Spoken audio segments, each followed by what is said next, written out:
Ich unterhalte mich sehr gern mit jungen Leuten und auch wenn man älter ist, soll man nicht sagen, man weiß alles.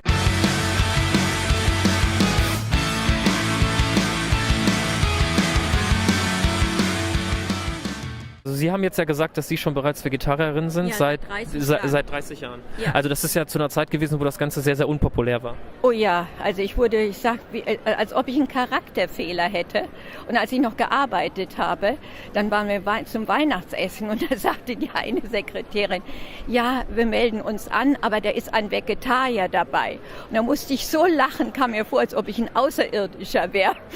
Ja. ja, wirklich. Also, aber ich meine, man verdrängt oder die verdrängen das. Und wenn Sie sagen, auf YouTube oder überall diese Videos sind, dann würden manche Menschen doch dann dran denken, dass es, wie schrecklich das ist. Ja? Ja, absolut, absolut. Sie haben das dann damals aus ethischen Gründen gemacht, dass Sie Nur aus ethischen Gründen, nur. Ich habe also gesehen, so nach dem Krieg, bin gesagt, Jahrgang 43 und dann wohnten wir neben dem Bauernhof und dann haben wir Milch geholt und dann habe ich gesehen, wie der Metzger, der Dorfmetzger dann geschlachtet hat, dann hing da das Schwein dann an der Leiter und die ganzen Ich habe mich so geschüttelt, es war für mich ein Schock. Es war, als ob da ein Mord geschieht, wirklich. Und es hat mir keiner, ich habe das von alleine so empfunden, auferlegt. Im Gegenteil, anderen sagten, dafür sind die Tiere ja da und was man immer so einen Quatsch hört. Und das ist gut und damals war ja noch gesund, in Anführungszeichen. Ne? Mhm, ja. Aber, genau, das weiß man aus heutiger Sicht, weiß man das ja eigentlich auch besser. Und Sie werden das jetzt ja auch gemerkt haben, Sie haben ja seit 30 Jahren als Vegetarierin haben Sie kein Fleisch, kein Fisch gegessen und sehen ja trotzdem noch sehr gesund aus. Na, also sind noch nicht... 73 ist mein Chef, der Anwalt, der sagte mir zur Abschiedsfeier, wo ich mit 65 aufgehört habe, ja, der hat mich auch immer so ironisch auf die Schippe genommen und sagte, wenn ich so aussehe wie Frau dann wäre ich auch noch Vegetarier. Also mit 65 Jahren ja noch besser aus.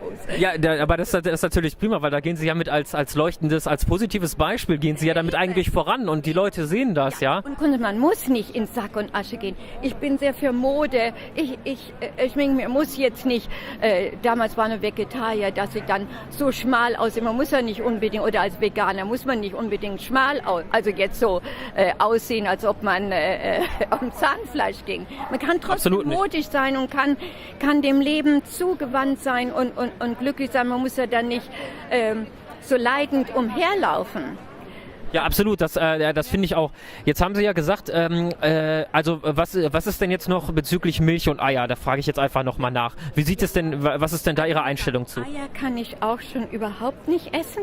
Milch trinke ich sowieso schon lange nicht. Aber ich muss sagen, ich wäre auch gerne Veganer. Und ein bisschen, wie gesagt, ich esse wenig, aber ich esse dann doch Butter und auch etwas Käse. Aber ich verstehe das vollkommen, das müsste ich auch aus meinem Speiseplan streichen, weil das eben so mit der Massentierhaltung hergeht, dass die Kuh immer schwanger ist und immer für Käse produzieren muss, Milch, ne? Also... Ja. Wohl ist mir das, muss ich Ihnen sagen, nicht dabei. Ja, also Sie wissen ja eigentlich schon unglaublich viel. Sie wissen ja ganz genau auch, dass bei der Eiindustrie, was mit den männlichen Küken passiert. Das ist so. Ich sag immer, sowas nennt sich Christen. Mhm. Und die Leute laufen in die Kirche und kommen sich, als ob sie so gute Menschen wären, so wie Gott ist das doch. Ja, also bezüglich... Ja. Auch weil da wird ja auch in Religion ist ja, oder in vielen Religionen ist ja der zentrale Bestandteil, gerade auch in der christlichen Religion, Nächstenliebe. Du sollst nicht töten, steht da drin. Der Garten Eden war ja vegan, da hat ja der Löwe neben dem Lamm gelebt. Die haben ja nicht gegenseitig gefressen. Und auch Adam und Eva haben ja Pflanzen gegessen und erst als sie gesündigt haben, dann erst kam ja der Konsum von Tieren bei. Also das wäre ja eigentlich der Zustand, den auch jeder Christ eigentlich wieder herbei dabei hersehnt, genau, Ja. das Paradies. Und das kann jeder ja eigentlich auch ein Stückchen selber. Für sich entscheiden. Ja, aber jetzt sagen Sie mal, wie ist das denn mit, wenn ich jetzt sage mal so ein kleiner Biohof, wie das mit der Milch ist? Was sagen Sie denn dazu? Würden Sie nicht sagen, dass auch wenn diese Tiere auf dem Biohof sind, dass sie auch als eine Ware gesehen werden, nämlich einfach nur als Milchlieferant und nicht als Individuum, als Tier, was einfach nur leben möchte und diese sozialen Strukturen, die auch Kühe zum Beispiel haben, aufrechterhalten möchten? Würden Sie da nicht auch sagen, dass das... Ja, das ist dann total das Gleiche ist es jetzt nicht so, aber es ist schon so, dass dann das Tier wohl, also dass die Tiere leiden. Ja, und gerade heutzutage gibt es ja so viele Alternativen zu Käse, die wir haben, und auch gerade was Butter angeht, gibt es ja halt auch einfach in der veganen Variante, und auch da ist es ja so, dass die Tiere für das, was sie geben, sei es Milch, Eier, haben sie ja gesagt, essen sie schon nicht. Ja, da habe ich auch so einen Ekel davor. Ja, genau, aber viele Leute denken ja auch dann nicht daran, dass wenn sie zum Beispiel jetzt zu einem Bäcker gehen und sich das dann holen, da ist dann halt auch Ei drin, und das sind halt gerade meistens genau die Eier, die halt aus der ganz schlechten Haltung kommen. Nein, ich hole sowieso kein Brot aus. Ich hole dann zum Beispiel, weiß nicht, ob Sie Düsseldorf Herkules Bäckerei kennen. Herkules. Ich komme nicht aus Düsseldorf, aber...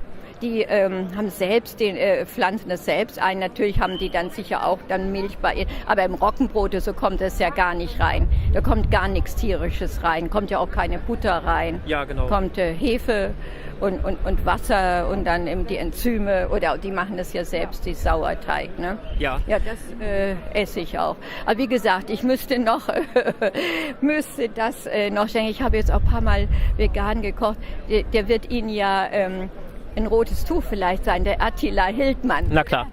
Ein rotes Tuch oder was? Also den kenne ich auf jeden Fall. Ja. Jetzt, also was ich ja gut finde, ist, dass er das sozusagen mehr in die Bevölkerung macht. Auch mein Und Sohn, das ist... Der hat seither, kocht er auch dann vegan, der ist dazugekommen. Und ich denke manchmal natürlich, der Mensch lebt von Widersprüchen, wenn er dann mit seinem Porsche und so fährt. Da drücke ich auch Augen zu. Wissen Sie, ich sehe das jetzt nicht so eng. Ich denke, der ist manchmal wie so ein Kind, wie so ein Junge, er möchte dann auch gerne möchte dann mit seinem Auto fahren und so. Natürlich, er weiß selber wie ein Widerspruch, aber er hat das durch seine laute Art doch auch in die Welt getragen, Ja. oder viel. Ja, sehr gut. Ne? Und was er gesagt hat, das habe ich gar nicht gewusst. Er sagt zum Beispiel, dieser Rummel, was man sagt, ja, den Veganern fehlt das Vitamin, das. Er hat ja doch in den Klöstern da in Asien, dass die überhaupt sich ganz vegan ernähren und haben überhaupt keine Mangelerscheinungen. Das wird auch irgendwie in die Welt getragen da. Ja, absolut, weil das ist ja immer ein Interesse daran, die Industrien wollen ja ihre Produkte loswerden, und deswegen ist es ja so, dass sehr viel Missinformationen in die Welt hinausgetragen werden, und wir werden ja auch nicht informiert, wir lernen es nicht in der Schule, und auch sonst anderweitig kriegen wir die Informationen nicht an die Leute.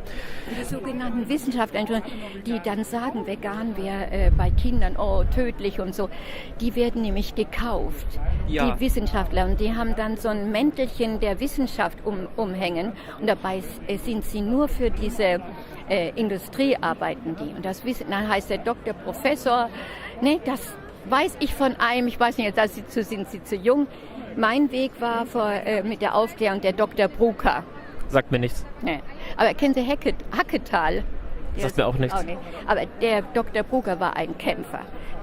Den haben sie totgeschwiegen. Nachher im Fernsehen war der bei keiner Talkshow, weil er gesagt hat, ich lasse mich vor keinen Karren spannen und ich rede gegen die Industrie. Da habe ich zu meinem Sohn gesagt, den schweigen sie ganz tot. Da war dann nachher Barbara Rütting, ich weiß nicht, ob Sie die kennen. Barbara Rütting, früher sind Sie noch zu jung. Ja. Aber das waren alle so Kämpfer, aber die hat man totgeschwiegen. Ja, aber das finde ich ja so gut, dass so Leute dann trotzdem da irgendwie das Wort erheben. Ja. Was ich jetzt aber sagen muss, sie wissen unglaublich viel. Also ich kann Ihnen da ja eigentlich gar nichts mehr Neues erzählen. Sie wissen all diese Sachen schon.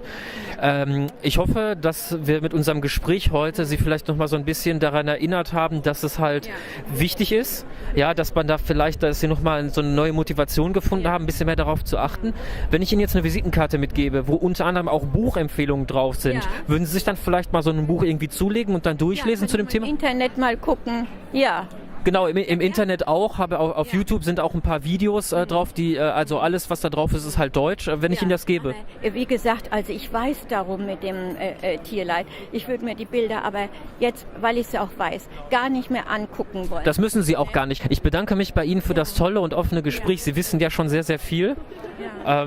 Ich finde, als Mensch soll man, alles gut, ich finde, als Mensch soll man, und ich unterhalte mich sehr gern mit jungen Leuten, und auch wenn man älter ist, soll man nicht sagen, man weiß alles, um Gottes Willen. Das ist eine sehr tolle Einstellung, die Sie haben. Da können viele andere Leute in Ihrem Alter sich eine Scheibe von abschneiden. Ich kann ja nur mein kleiner Horizont, davon kann ich urteilen, aber ich kann nicht das, was für alle gut ist, ne?